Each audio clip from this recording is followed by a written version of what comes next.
அடுத்ததாக நாங்கள் பார்க்க இருப்பது மாதங்கள். மாசய மாசய மாதங்கள் மாசய மாதங்கள். இங்கே ஒவ்வொரு மாதத்துக்கும் 2 சிங்கள பெயர்கள் இருக்கின்றன. எவ்வாறெனில், நாங்கள் தமிழில் எங்கள் தமிழ் மாதங்களை தை, மாசி, பங்குனி, சித்திரை, வைகாசி என்று சொல்லிக் கொள்வோம். அதே போல ஒவ்வொரு மாதத்துக்குமான ஆங்கில பெயர்களையும் தமிழில் ஜனவரி, பிப்ரவரி, மார்ச் என்று தமிழ் எழுத்துக்களில் எழுதி கொள்வோம். அதே போல இங்கே ஒவ்வொரு மாதத்துக்கும் சிங்கள பெயரும் உண்டு, ஆங்கில பெயரையும் சிங்களத்தில் நாங்கள் எழுதி கொள்வோம். அவ்வாறாக ஒவ்வொரு மாதத்துக்கும் அந்த மாதத்துக்கான தை, மாசி, பங்குனி போன்ற சிங்கள பெயர்களும் சிங்கள மாதங்களின் பெயர்களும் ஆங்கில பெயர்களின் சிங்கள எழுத்துக்களும் இங்கே காட்டப்படும். இங்கே சிங்கள பெயர்களானவை அந்தந்த மாதத்துக்கான போயா நாட்களுக்கான விசேட பெயர்களாகவே காணப்படும். ஆகவே முதலாவது தை மாதம் துருத்து, தை துருத்து. மாசி நவம், துருத்து நவம். பங்குனி மெதின், பங்குனி மெதின். சித்திரை பக். வைகாசி வெசக், வைகாசி வெசக்.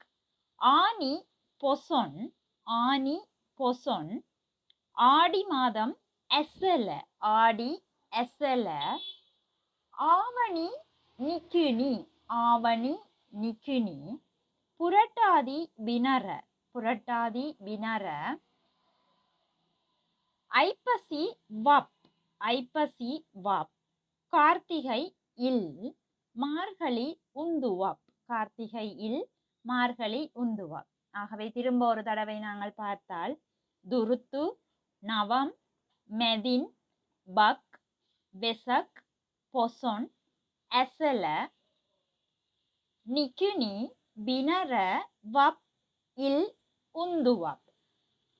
அடுத்ததாக ஆங்கில மாதங்களுக்குரிய பெயர்களை பார்த்தால், ஜனவரி, பிப்ரவரி, மார்த்து, ஏப்ரல், மே, ஜூனி, ஜூலி, அகோஸ்து, செப்டம்பர், ஒக்டோபர், நவம்பர், டிசம்பர். ஜனவரி, பிப்ரவரி, மார்த்து, ஏப்ரல், மே, ஜூனி, ஜூலி, அகோஸ்து, செப்டம்பர், ஒக்டோபர், நவம்பர், டிசம்பர். இவ்வாறாக 12 மாதங்களுக்குமான சிங்கள பெயர்கள் சிங்களத்தில் அமைந்து கொள்ளும்.